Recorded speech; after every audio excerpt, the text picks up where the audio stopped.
Hi, I'm Margaret, and today I'm going to show you my very favourite apple pie recipe. I'm starting with lemon juice and 8 large cooking apples. Bramley are my favourite. The lemon juice stops the apples going brown while we're waiting to use them, keeps them nice and crisp and fresh. So each time I add a new apple, I'm going to give them a good mix to make sure that lemon juice covers them completely. Let's sweeten them up with a little brown sugar. The cornflour helps to make the sauce when the apples are cooking. And there goes the cinnamon. Plenty of cinnamon because there are plenty of apples. This is going to be a really big pie. A little lemon zest for sharpness. And let's give them a really good mix. That coating needs to cover the apples completely. Now to finish off the pie filling.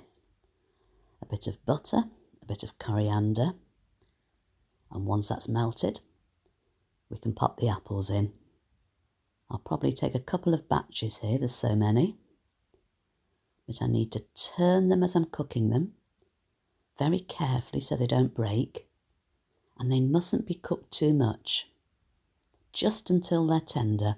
As soon as the sauce starts to develop, we can take them out and leave them to chill.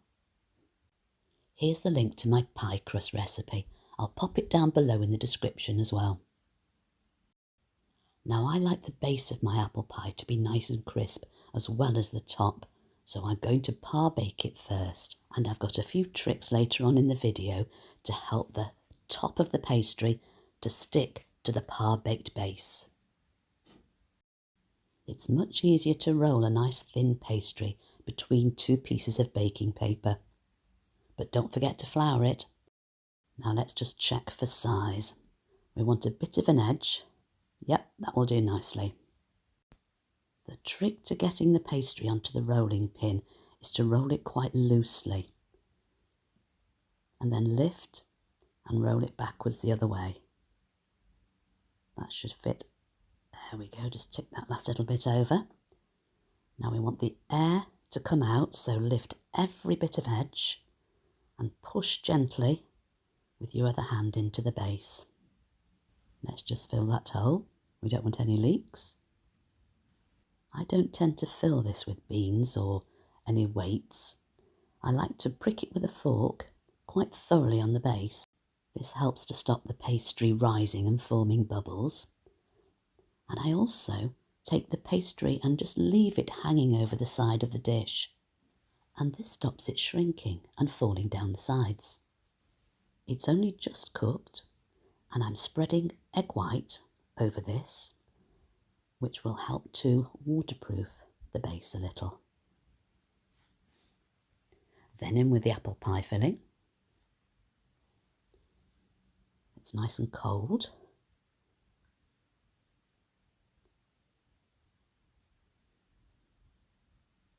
There we go.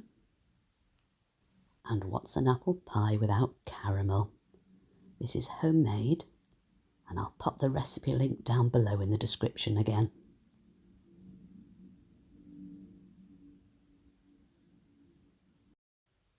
There are a few ways to help the top to stick to the bottom.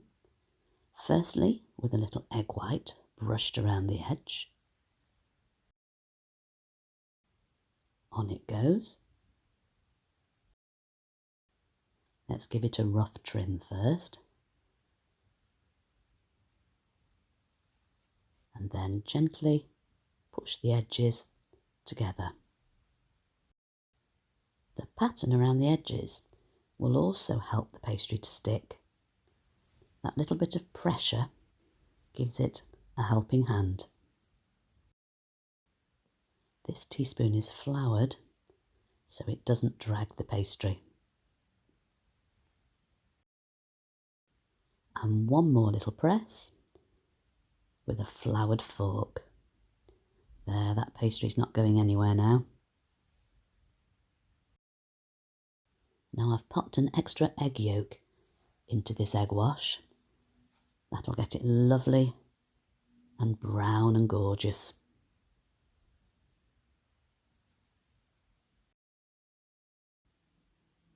Don't forget the edges too. This little hole in the top will let the steam out so the pastry doesn't burst. And I thought it might be quite nice to have some sliced almonds on top. I've roasted these in the oven before I've sliced them. While they're warm, they're so easy to cut. And that lovely egg wash will help them to stick. And finally, a little sprinkling of demerara sugar to give a nice sugary crunchy top. And the only thing left to do is to trim the edge.